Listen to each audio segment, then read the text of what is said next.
Hi everyone. Welcome to my channel. If you are new, please subscribe my channel and don't forget to click on the bell icon.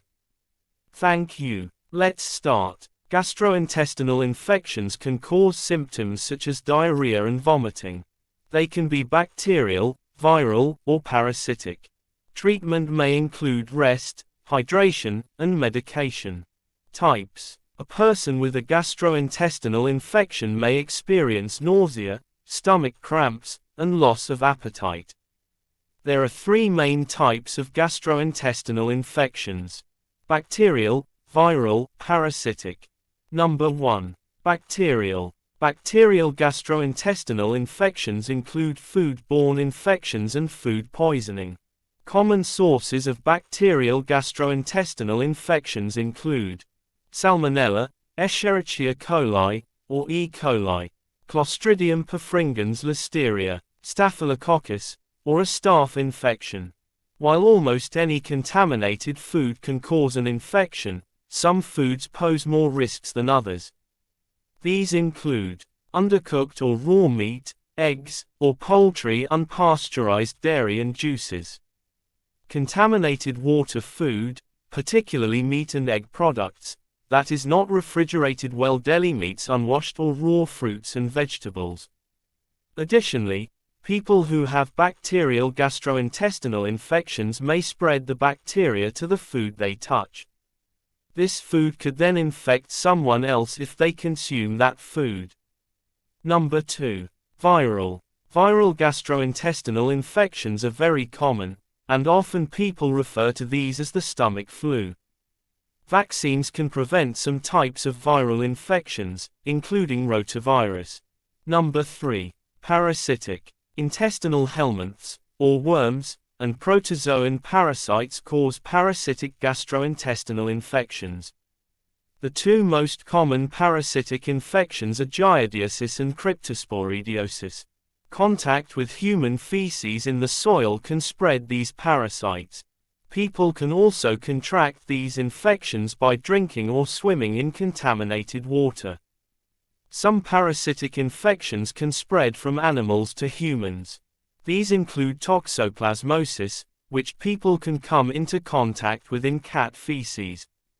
Symptoms. Most gastrointestinal infections have similar symptoms, though they may vary in severity. Symptoms of gastrointestinal infections include diarrhea, nausea, vomiting, stomach cramps, loss of appetite, a fever, muscle aches, an electrolyte imbalance, gas and bloating, unintentional weight loss. Most viral gastrointestinal illnesses start suddenly and last less than a week. Trusted source, though they may continue longer. Bacterial infections may present similarly to viral infections, but some may be more likely to cause a high fever or bloody diarrhea. Parasitic gastrointestinal infections often cause blood or mucus in diarrhea and may last until a person receives treatment. Most people do not need to see a doctor if they have symptoms of gastrointestinal infection. However, the sources recommend seeing a doctor right away if a person experiences any of the following symptoms: severe pain in the abdomen, a high fever, diarrhea that lasts longer than 2 days, black or tarry stools, 6 or more loose stools per day, frequent vomiting, changes in mental state. Adults should also see a doctor for a gastrointestinal infection if they cannot keep down liquid or show signs of dehydration, including extreme thirst, dark, infrequent urine, sunken cheeks and eyes, a dry mouth, skin that does not flatten back after pinching, lightheadedness. Some individuals should always consult a doctor about gastrointestinal infections because they are at higher risk of complications. These include pregnant women, people with a compromised immune system, older adults, infants and young children. Treatment. Some gastrointestinal infections, particularly parasitic infections, require a prescription medication from a doctor. However, many cases of gastrointestinal illnesses will get better without medical treatment or intervention. Most of the time, a person can help their immune system fight off the infection at home by getting plenty of rest and drinking lots of water. In severe cases, a person may need supportive care for rehydration in the hospital. Home remedies. People with a gastrointestinal infection can help treat the illness at home by resting, taking sips of water frequently, using over-the-counter medications with caution, eating bland, easy-to-digest food when feeling better. Prevention. Many gastrointestinal illnesses are highly contagious, but there are many steps a person can take to help prevent them from spreading. The Centers for Disease Control and Prevention (CDC) recommend a person do the following to prevent viral infections. Wash their hands well with soap and water.